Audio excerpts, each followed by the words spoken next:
Pour créer une œuvre commémorative parlant des chiffonniers, il a fallu effectuer une recherche de documents et partir d'esquisses, de dessins et de maquettes.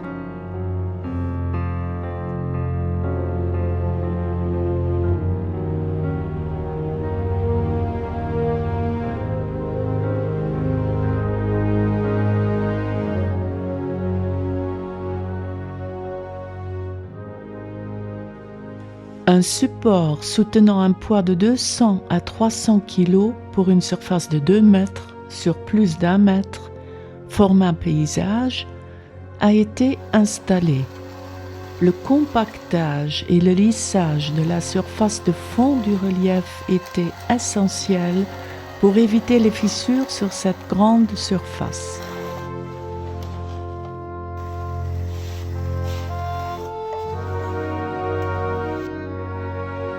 Voilà le moment venu de prendre les repères exacts correspondant aux formes à modeler. Tout est en place. Le cric permet de relever la nuit la surface en glaise molle pour qu'elle ne se déforme pas. Le jour, le travail a lieu sur les formes en vraie grandeur, en face du grand dessin en vertical au mur, en face de la hépette et des plaques préparatoires en terre cuite.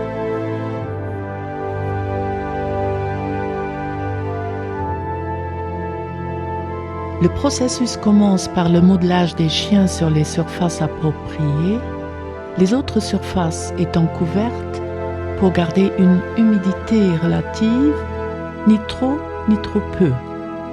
Les autres accessoires, le chariot, la roue en haut relief, les sacs contenant les chiffons et autres détails sont tous mis en place avant d'attaquer finalement la tête. C'est en effet l'expression du chiffonnier qui concentre l'intérêt de cette composition.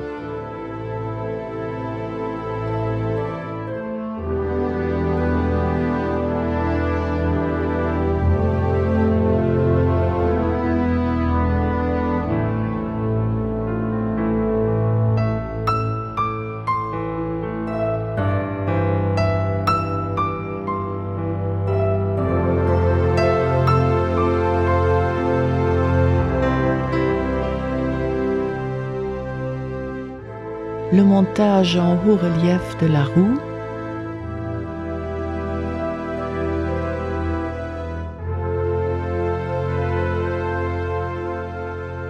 il importait de donner au Lacorte, personnage central, l'expression d'un homme menant une vie au dehors par tous les temps, une vie rude, exigeante, représentative de la condition des classes très modestes à l'époque.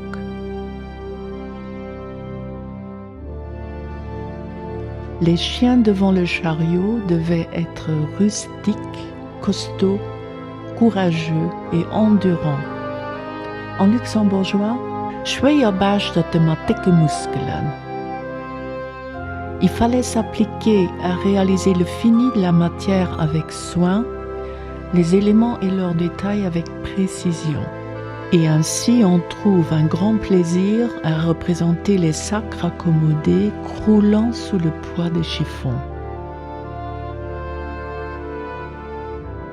Avec le fondeur venu sur place, le relief fini est remonté à l'horizontale. Le fondeur mélange les composants de l'élastomère. Il sera appliqué méticuleusement sur tout le relief. Il ira dans tous les coins.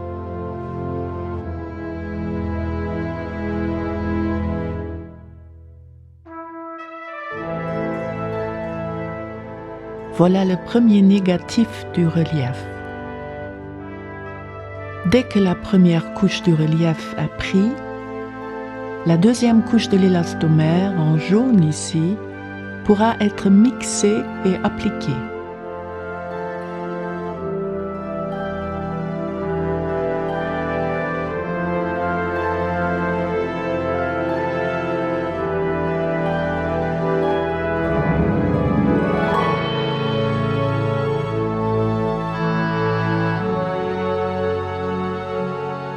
Une fois les négatifs séchés et durcis, le relief est prêt pour le transport de l'atelier vers la fonderie. Il faudra 7 déménageurs pour déplacer le relief, la plaque, les élastomères et les supports liés vers la camionnette du fondeur. Il s'agit d'un poids de 350 kg.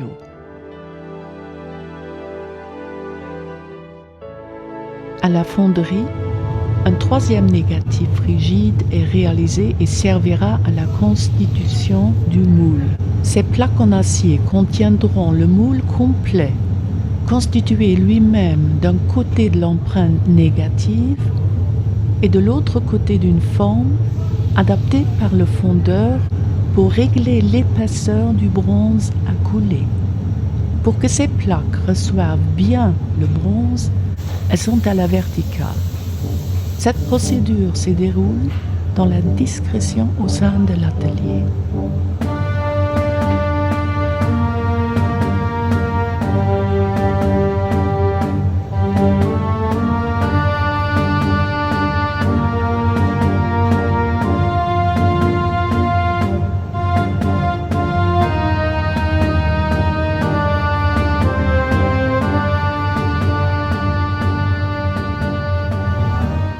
Une fois le bronze chauffé au-delà de 1100 degrés et ainsi rendu liquide dans le four, le creuset de transfert le reçoit et le transporte vers les moules. Les impuretés sont enlevées du seau.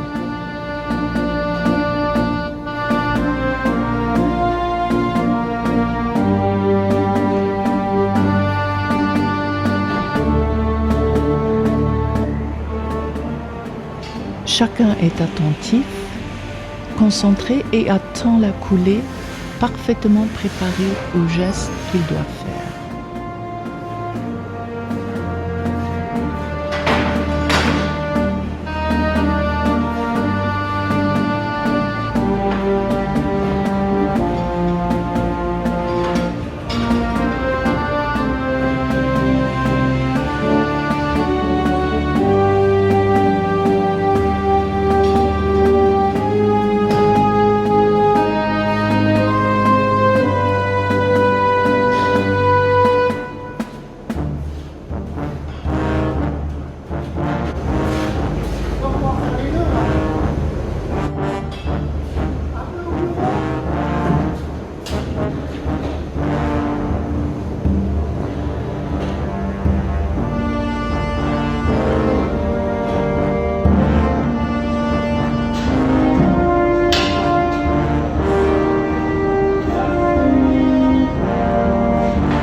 Après quelques heures de refroidissement, le bronze est démoulé et présente un aspect très rugueux et grossier.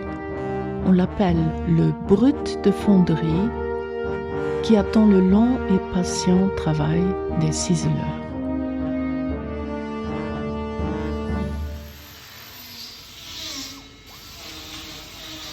Transport vers l'atelier des ciseleurs.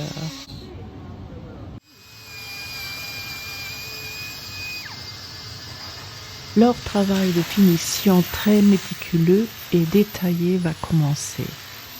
Limage, ponçage, soudure, gravure.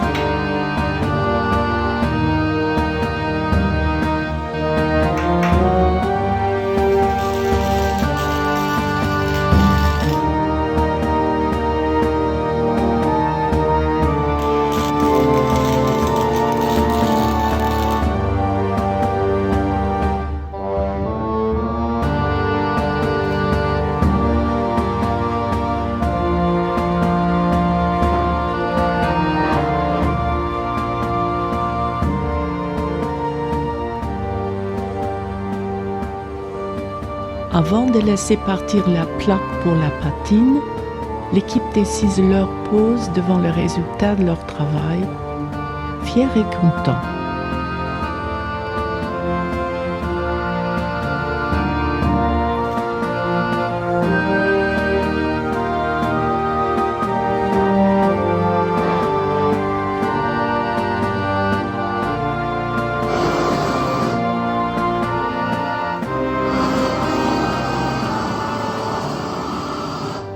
La couleur est obtenue par application à chaud d'acide et d'oxyde, soit au pinceau, soit au tampon.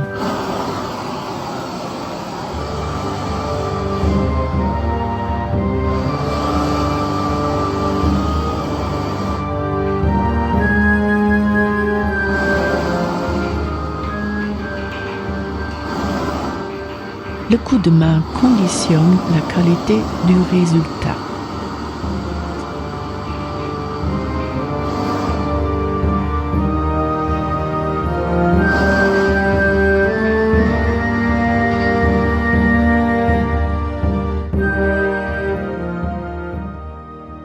Le fondeur Patrick Guillaume et ses collaborateurs posent avec le relief terminé.